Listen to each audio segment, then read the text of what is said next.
Good morning, ma'am. Good morning, classmate. This is my assigned topic. It's all about the death of Gomborza. So, the death of Gomborza, it is held by the general or held by Governor General Rafael Izquierdo. That is he repealing the exemption from the tribute and forced labor long enjoyed by workers of the Cavite Navy Yard. So, including artillery support and corps of engineers, all whom were entitled to the benefits. The workers rose up in arms and mutinied against the colonial government in 1872. So in the year 1872, January 20, they have 200 workers from the Arsenal's Marine Battalion, including sailors and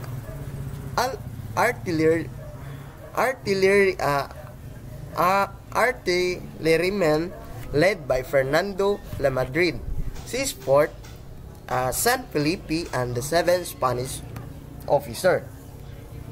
So, Governor General Rafael Izquierdo is he is the governor that he mandates the workers to work and repealing an exemption from the tribute forced labor. So they works in the Cavite Navy Yard, including the artillery that is support and corps of the engineer. So sa mga tao na nagtatrabaho nito, sa 200 katao na nagtatrabaho sa Cavite Navy Yard, hindi lang sila nagtatrabaho na sumusunod lamang sa mga payo na kung ano man ang utos ng gobernador. So, ito ay meron din silang makukuhang mga benepisyo dahil sila ay nabilong sa colonial government. At itong 200 ka tao na hango sa Arsenal Marine Battalion na ito ay tinatawag na artillerymen.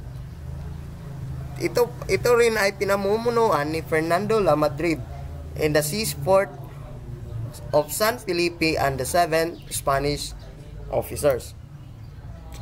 So in a colonial administration,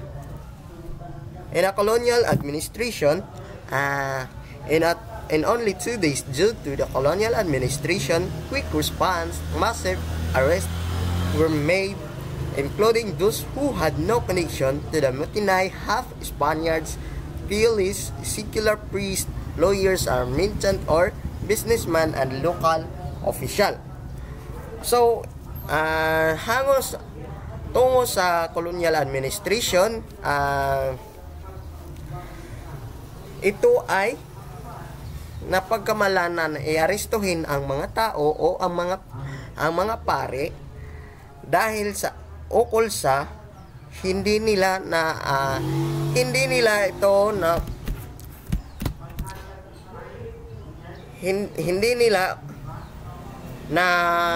gustuhan ng isang administrasyon na tinatawag itong mutiny half Spaniards or the Creolese secular priests.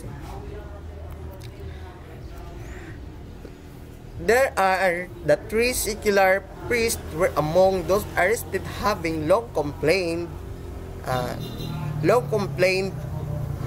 about the unfair treatment of secular Filipino clergy and favor of Spanish friars. So, unang-una dito nga, meron tayong tinatawag na secular priest. Unang-una si Mariano Gomez de Los Angeles. Siya ay pinamumunan niya ang isang lugar na dito sa Bacoor. At ang ikalawa naman, siya ay si Jose Burgos. Siya ay namumuno sa siya ang nangunguna sa Manila Cathedral Priest. At si Jacinto Zamora ay isang priest na namumuno dito sa Marikina Parish Priest. Secularization, the expulsion of the Jesuit order from the Philippines and Spanish colonies in 1768. They called the Royal Decree in 1774 to fill vacant clergy posts in the parishes with native priests or the seculars. So, with the native priest, the regulars or Spanish friars were opposed to this because they saw it has a threat to their political power and influence in the colony.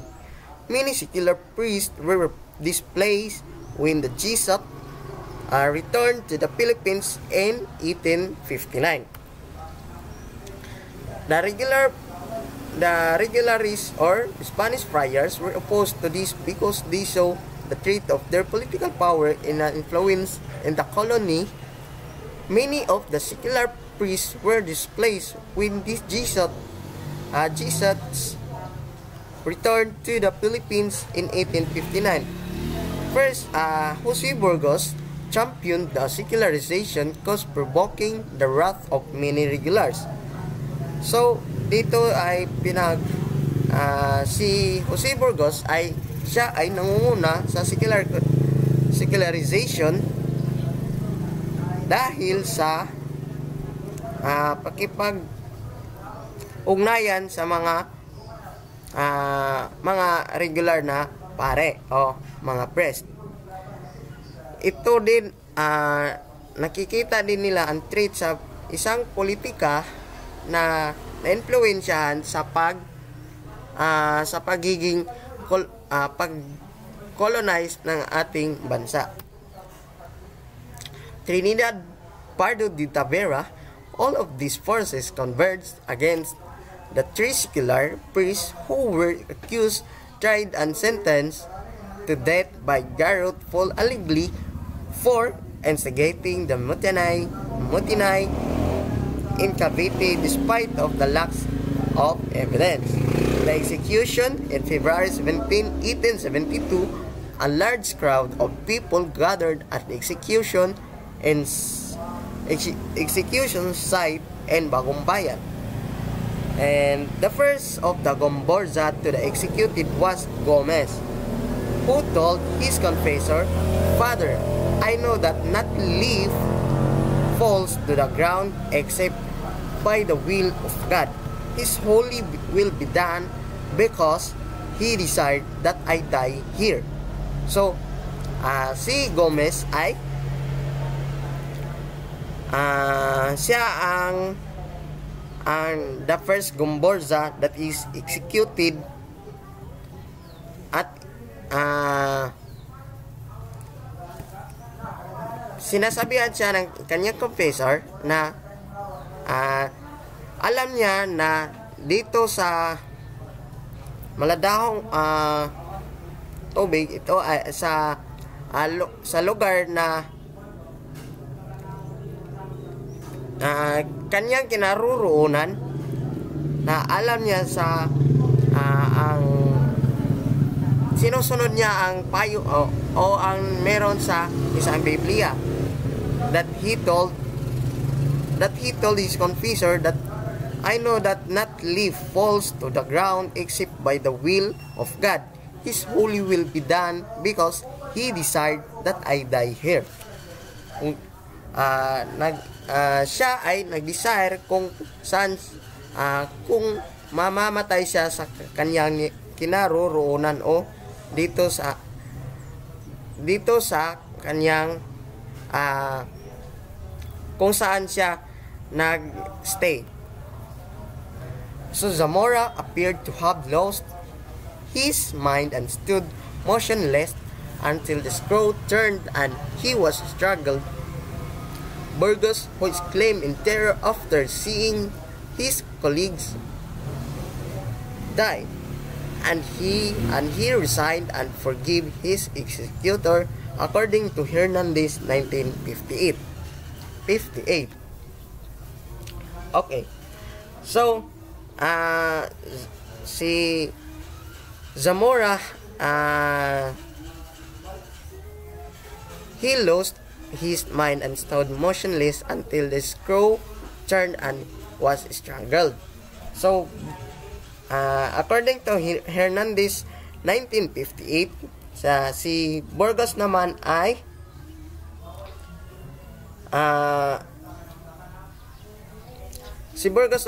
is exclaimed the terror after seeing his colleagues die, and he resigned, at siya naman ay nagparaya o nagresign at nagpatawad sa kanyang executioners.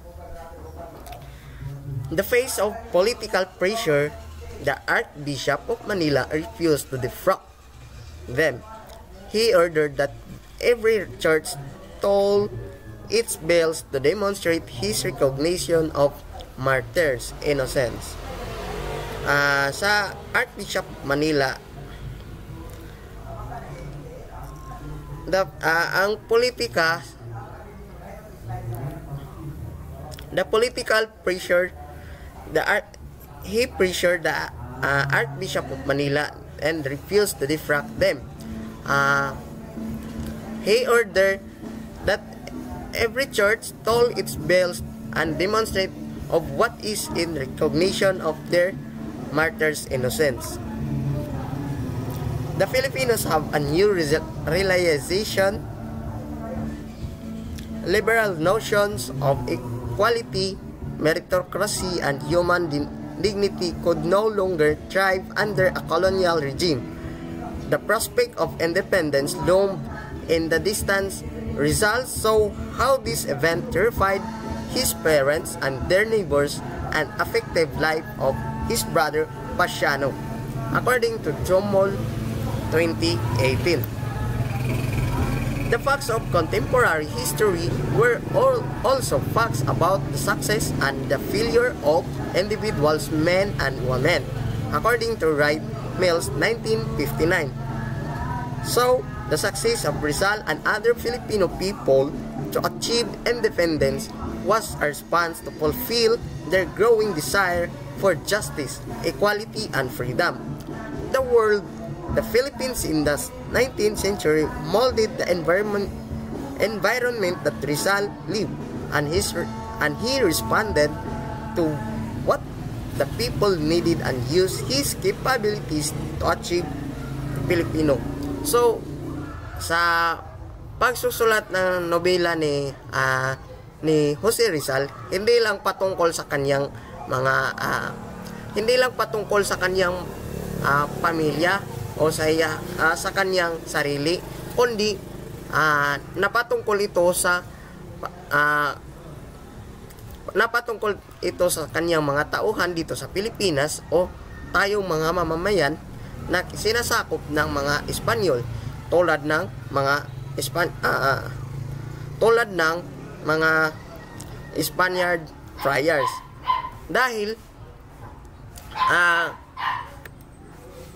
Dahil po kung ganoon ay nakikita naman ni Jose Rizal kung ano o paano ginagawa ng mga Espanyol o paano nila inaabuso ang mamamayang Pilipino. Ngunit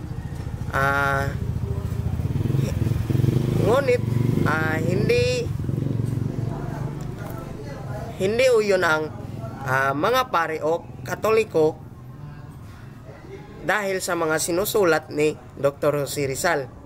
So, kinauyonan ito ay ang Manila Archbishop nag-order na dapat ang lahat ng mga simbahan ay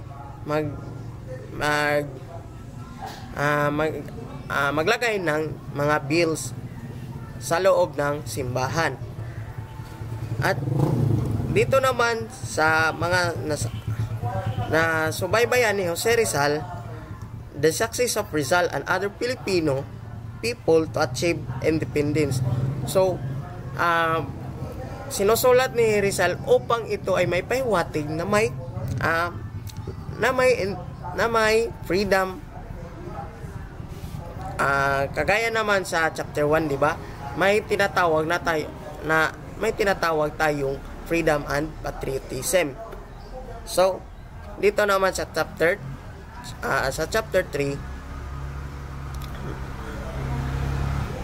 at sa chapter 2 naman ay meron silang pinapamagatang pagkilala sa kanyang mga kung ano ang kanyang mga naisulat. So, dito naman sa chapter 3 ay we have to desire for justice, equality, and freedom in our country. So, according to Wright Mills, 1959, the facts of contemporary history were also facts about the success and the failure. So, kalaunan ay merong mga tao o ang mga mamamayan ay madinatnan nila ang magiging failure. So, ito ay nakaahon